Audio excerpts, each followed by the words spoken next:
여러분 안녕하세요. 오늘도 우리 말씀을 읽기 오신 모든 분들 환영합니다. 네, 우리 오늘부터는 이제 에스라서로 복귀를 하겠습니다. 우리 어제 에스더서를 봤고 또 이제 에스더서를 보기 전에는 학계 또 스가랴 그리고 이제 에스라 일부를 보면서 1차 포로 귀환이 어떻게 이루어졌는가를 조금 봤습니다. 그래서 오늘부터는 이제 에스라서 2부로 들어갈 건데요.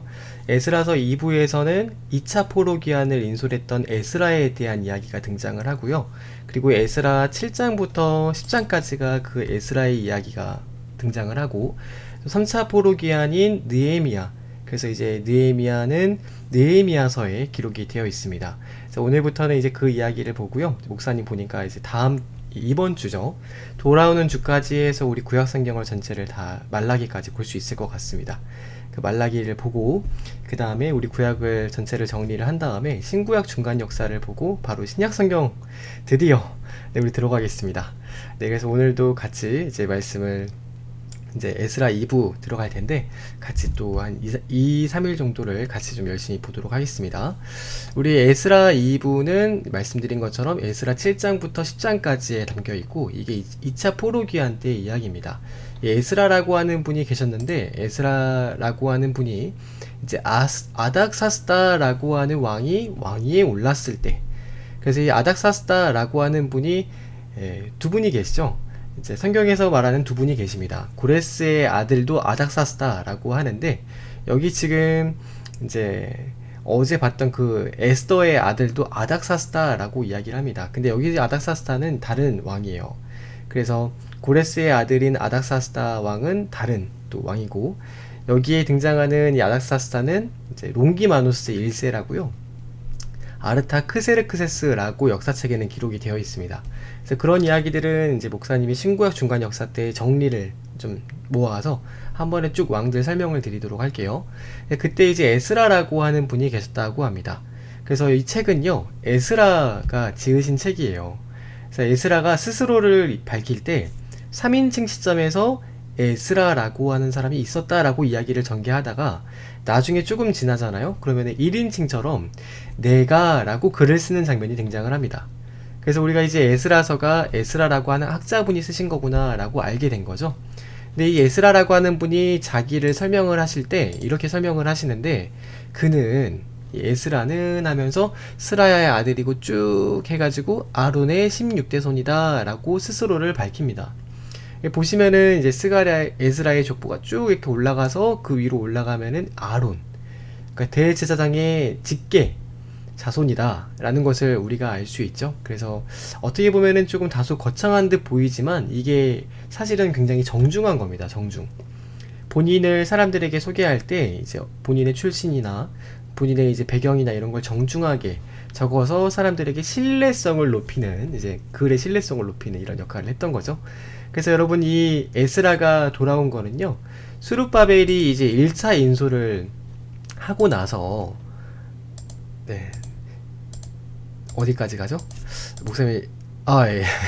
너무 많이 건너왔는데, 수룹바벨이 1차 기환을 하고 나서 무려 79년이 지났을 때의 이야기입니다. 79년. 그러니까 2차 포로 기환을 이제 했던 그 연도가 기원전 457년이고, 수룹바벨이 우리 일부죠. 에스라 일부에서 수룹바벨이 기환했던 연도는 기원전 536년입니다. 그러니까 거의 79년 정도의 시간의 격차가 있어요. 여러분, 한 세대를 우리가 40년이라고 볼 때 지금 이미 앞선 두 세대가 지나간 그런 상황인 거죠. 여러분, 수룹바벨 때는 아무것도 없었어서 사실 먼저 왔던 사람들은 흙무더기에서 그야말로 성벽을 막 세우고 성전 건축하고 막 기초 세우고 막 돌무더기를 파가지고 건축을 했습니다. 얼마나 고생을 했겠어요. 근데 이제 또 그때 사람들이 뭐 엄청 또 이제 성전 방해도 많이 했고, 그래서 15년 동안 중단됐다가 또 다시 건축하고 막 이제 이런 상황이었었잖아요. 그때 이렇게 어려운 성전 건축을 하고 그리고 나서 조금 늦게 에스라가 들어오다 보니까 당신 누굽니까? 라고 사람들이 너무 뭔데? 이렇게 할 수 있죠. 그러니까 본인을 좀 이렇게 정중하게 표현을 한 겁니다. 내가 누구냐 하면 이런 사람입니다 라고 밝힌 거죠. 여러분이 에스라가 바벨론에서 올라왔는데 그는 스스로를 표현을 하기를 이스라엘의 하나님 여호와께서 모세의 율법, 하나님이 주신 그 모세의 율법에 익숙한 능통한 자였다, 라고 이야기를 합니다. 그래서 이 뒤에 보시면은 여호와의 도우심을 입었다, 여호와의 손이 나와 함께 하신다, 이런 말을 곳곳에서 나중에 또 쓰는 것을 볼 수 있는데요.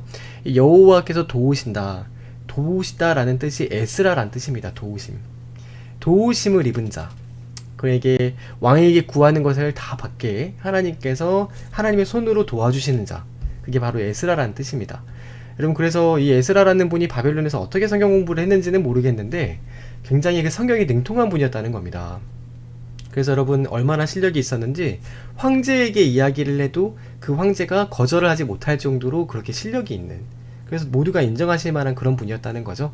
여러분, 그래서 지금도요, 유대인들은 이스라엘의 3대 랍비, 가장 큰 3명의 스승을 뽑을 때, 3분을 드실 때 꼭 이 3분 중에 한 분을 에스라를 뽑습니다. 지금도. 네, 지금도. 그래서 두 번째는 이제 가말리엘, 세 번째는 힐렐, 뭐 이런 분들이 뽑히시는데, 그 중에 첫 번째 손 꼽히시는 분이 에스라입니다. 그래서 이분의 특징은 율법에 능통한 분이셨고, 또 그 이름대로 하나님의 도우심을, 그래서 에제르라고 하는 히브리어가 도우시다라는 뜻인데, 이제 에스라, 에제르 비슷한 단어죠. 그래서 이게 도우시다 이런 뜻입니다. 그래서 하나님께서 진짜 에스라의 하는 것을 보면은요, 도우시는 것 같다라는 그런 느낌을 사실 잘 받아요. 그래서 그럴 때마다 에스라가 그런 순간순간들을 잊지 않고 하나님의 선한 손이 나와 함께 하시고 하나님께서 나를 도우시자, 이렇게 그 순간순간들마다 하나님의 도우심을 느끼고 기록을 하는 겁니다. 그래서 참 우리가 하나님의 일을 하려고 할 때 정말 정직하고 선하고 의롭고 착하고 충성되고 진실하게, 누구보다도 참 온유하고 겸손하게 이렇게 하나님의 성품을 닮아서 열심히 하려고 노력을 하시면은요, 일마다 때마다 그 어려운 순간순간마다 하나님께서 늘 에스라처럼 도우시고, 또 이 얼마나 하나님의 뜻이었겠어요. 그 하나님의 뜻을 이루시기 위해서 또 에스라를 늘 살피신다. 그래서 하나님 도우시는 손길을 늘 여러분도 경험을 하시죠? 네, 그 에스라도 이제 그런 분이었습니다.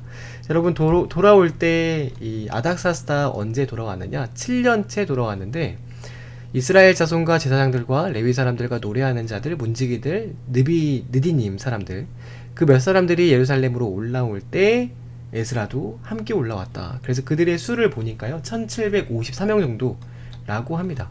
근데 이스라엘은 참 특이해요. 1754명이 적은 수가 아니잖아요. 근데 그들은 이제 몇 사람이라고 이렇게 표현을 합니다. 몇 사람. 표현 방법이 좀 특이한데, 많은 수라고 하더라도 몇 명, 뭐 이런 식으로 표현을 자주 해요. 그래서 첫째 달 초하루에 바벨론에서 길을 떠났고, 그쵸? 또 여기 하나님의 선한 손에 도우심을 입어서 다섯째 달 초하루에 예루살렘에 이르렀다. 그래서 지도를 한번 보시면은요, 이 지도가 1차 수룹바벨이 기환했던 지도, 1차 수룹바벨이 이렇게 기환을 했고, 이 우르에서 바벨론에서 에스라가 기환했던 2차 지도가 여긴 겁니다.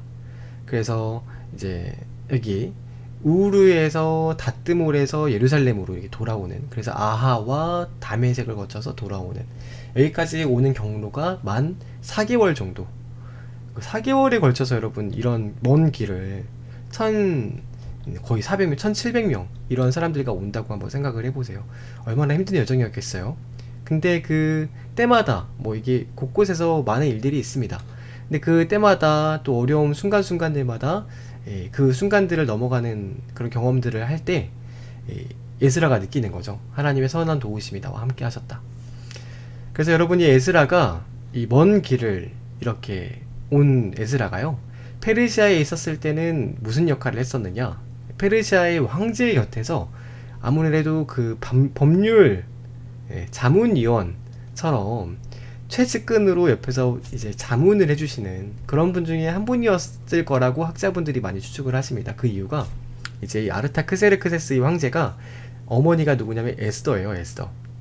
그래서 아들을 지키기 위해서 유대인들 중에서 가장 신망이 있고 또 가장 믿을 만한 분들 두 분을 왕의 측근으로 이렇게 앉히셨는데, 첫 번째 분은 에스라고, 두 번째 분은 이제 술 맡은 관원으로 여러분 유명하신 느헤미야입니다. 느헤미야. 그 두 분을 늘 페르시아 황제 곁에서 가까이에서 왕을 지키고 보좌하는 그런 역할을 맡기신 거죠. 그래서 여러분 사실은 에스라는 그렇게 편안하고 보장되고 안락한 자리를 마다하시고 4개월 동안 이 험난한 길을 거쳐서 예루살렘까지 오신 거예요. 또 더 놀라운 사실은 에스라는 예루살렘에 한 번도 가본 적이 없습니다. 어디서 태어났느냐? 이 바벨론 땅에서 태어나셨어요. 그러니까 예루살렘도 가본 적도 없고, 근데 이제 수르바벨이 귀환하고 나서 80년 뒤니까 얼마나 뒤에 이제 있었던 일이었겠어요. 그런데도 이 예루살렘에 가서 이 참 사람들이 척박한 땅이라고 부르는 그곳에 가서 하나님의 일을 할 결심을 가지고 떠났다. 여러분 그래서 이 참 에스라의 아버지가 스라야라는 분인데요. 우리가 스라야라는 분에 대해서 잘 아는 건 없어요. 성경이 기록한 것은 없습니다. 그러나 에스라의 이런 신앙의 헌신과 또 민족과 나라를 위한 자기 백성들을 향해서 자기가 가지고 있는 지위도 내려놓고 그들을 위해서 헌신하겠다라고 하는 그런 마음의 자세, 그리고 또한 성경에 능통한 그분의 이런 인품과 여러 가지 또 배경을 볼 때 참 아버지가 부모님이 누군지 모르겠으나 부모님들 좋은 영향력을 주신 분들이 주위에 계셨을 거다라고 우리가 짐작을 해볼 수 있는 거죠. 네, 그래서 이제 2차 포로 귀환을 2차 귀환을 이렇게 합니다. 보시면은 이렇게 연도가 있고, 이 바벨론 포로로 잡혀갔을 때를 기점으로 우리가 볼 때 스룹바벨은 70년 만에 돌아온 거라고 우리가 할 수 있고요. 그리고 이 에스라는 129년 만에, 정말 오래 됐죠. 사실 129년이면 까마득하잖아요. 근데 그 긴 시간을 뛰어넘어서 하나님 앞에 헌신하는 마음으로 그 예루살렘에 가서 뜻을 품고 갑니다. 근데 무슨 뜻을 가지고 갔느냐, 이게 중요한 거죠. 무슨 뜻을 품으셨길래 그 안락하고 평안한 지위를 내려놓고 먼 길을 마다하지 않고 가셨느냐라고 봤더니요, 에스라가 여호와의 율법을 연구하고 준행하며 율례와 규례를 이스라엘에게 가르치기로 결심을 했다. 이스라엘에게 하나님의 율법을, 하나님의 말씀을 가르치기로 결심을 했다. 여러분, 이 결심이 바로 이 역사상, 이스라엘의 그 역사상 이렇게까지 결심을 하고 헌신하신 분들이 많지 않으시거든요. 그야말로 위대한 결심이다 라고 우리가 표현할 수 있을 것 같습니다. 여러분, 이스라엘 백성들에게 성경을 가르치려는 결심을 했다. 여러분, 가장 중요한 결심을 하신 분인 거죠. 그래서 이 스라야가, 아버지인 스라야가 비록 1차 포로 귀환 때 스룹바벨과 함께 돌아오지는 못했지만 이런 에스라 같은 훌륭한 분을 낳으셔서 성경을 가르치셨고, 또 그 성경을 가르치심으로 인해서 이스라엘 백성들에게 또 나중에 성경을 가르칠 결심을 품는 헌신된 아들로, 자녀로 길렀다는 것은요, 예배당을 몇 개 지은 것보다 더한 가치가 있는 겁니다. 사실은 하나님께서 정말 바라셨던 거죠. 이스라엘이 지금 1차 포로 귀환 때 거기 하드웨어는 다 갖춰졌는데, 성벽과 성전은 이미 건축이 됐는데 그 안에 이제 프로그램과 소프트웨어를 누군가가 심어야 되잖아요. 여러분, 컴퓨터만 있으면 뭐합니까? 안에 아무것도 안 깔려 있으면은 의미가 없죠. 근데 그 안에 이제 가서 프로그램을 깔아줘야 할 결심을 품었다. 여러분, 그래서 정말 필요한 역할을 이 에스라 분께서 하기로 결심을 했다. 여러분, 우리도 마찬가지입니다. 아무리 교회가 크고 아무리 성도님들이 많으시고 아무리 화려하고 예배당을 정말 이런 번쩍번쩍하게 지어놓다 하더라도요, 성경 가르치지 않으면 말정항입니다. 성경을 가르치지 않으면요, 아무것도 아니에요.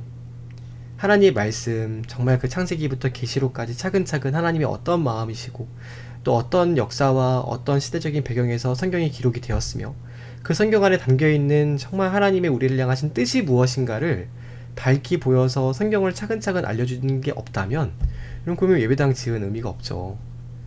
그렇죠? 그래서 우리 성도님들, 또 우리 백성들 마음속에, 그 가슴 속에 성경의 말씀을 차곡차곡 쌓아서 정말 우리가 하나님을 닮은 성품과 하나님을 경외하는 삶을 사는 백성으로 거듭나도록 우리 신앙 훈련을 하고 배우고 교육하는, 그게 바로 여러분 교회입니다.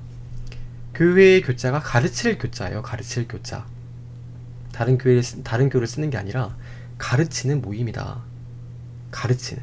그래서 그 말씀을 가르치는 모임. 여러분, 이렇게 참 이 에스라를 통해서 하나님의 뜻이 이루어지는 겁니다. 그래서 여러분이 에스라가 와서요, 성경을 가르치겠다라고 해서 성경을 가르치는데, 이게 사실은 목사님이 자주 말씀을 드리죠. 우리가 너무 좀 오래된 이야기이기 때문에 좀 잊어버리셨을 수도 있지만, 사실 여러분 구약의 역사의 가장 시작은 이 모세가 하나님께 시내산에서 언약을 받았던 그 시내산 언약에서 시작을 합니다. 그래서 시내산 언약을 하나님께서 이스라엘과 백성들과 맺을 때, 내가 너희와 맺은 이 약속, 언약, 곧 율법, 하나님의 말씀을 이스라엘 백성들이 잘 지킬 건지 지키지 않을 건지, 너희가 잘 지킨다면 내 백성으로 복을 받고, 지키지 않는다면은 너희가 일상에서 나와 관계가 끊어지고 저주를 받을 거다. 그래서 모세가 마지막에 율법을 명령을 하기를, 너희는 매 7년마다 초막절이라고 하는 명절에 백성들 다 모아놓고 어린아이들부터 어른에 이르기까지 하나님의 율법을 차근차근 하나씩 하나씩 설명해줘라. 우리 마치 지금 창세기부터 계시록까지 차근차근 설명해 주는 것처럼 그걸 해라 라고 했는데, 계속 말씀드렸죠. 다윗도 솔로몬도 그 어떤 왕도, 훌륭하다고 했던 요시야도, 심지어 선지자들 엘리야, 엘리사, 이사야, 예레미야 아무도 안 했습니다. 아무도 못 하셨어요. 그런 엄두를 못 내셨어요. 엄두 자체를. 워낙에 그게 정말 실력과 이런 게 필요한 역할이었고, 또 준비된 그런 사역인데, 필요한 사역인데, 백성들이 들을 마음의 준비도 안 돼 있으니까요. 일단은 가르치실 그런 여건도 안 됐고. 근데 이제 에스라가 돌아오셔서 그걸 하시겠다고 딱 하신 겁니다. 얼마나 여러분 위대한 결심입니까? 하나님께서 모세가 말했던 우리 이틀 뒤에요 볼 거예요. 성경 낭독회를 최초로 하신 분입니다. 최초로. 그래서 이 성경 낭독회를 최초로 하신 정말 위대하신, 그래서 그 결단을 가지고 돌아오신 에스라. 예. 그래서 여러분, 이 에스라가 쓰신 시편이 또 있는데요. 그 시편이 여러분 무슨 편이냐? 시편 119편입니다. 119편이 목사님이 아가서를 설명드릴 때 이제 답관체라는 시편의 형식을 한번 설명드릴 때 같이 좀 보여드린 적이 있긴 하거든요. 우리가 시편을 또 말씀 안 드려서 이제 잘 모르실 수 있는데, 시편이 성경에서 가장 긴장입니다.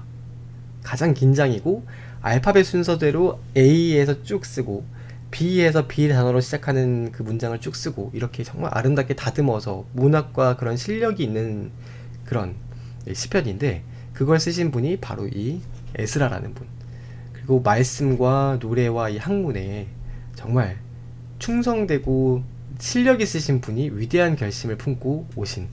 그래서 여러분, 이스라엘 공동체가 이때는 사실은 가장 영적으로 어떻게 보면은 새롭게 될 수 있는 마지막 기회가 아니었나, 우리가 다 이렇게 생각을 해볼 수 있습니다.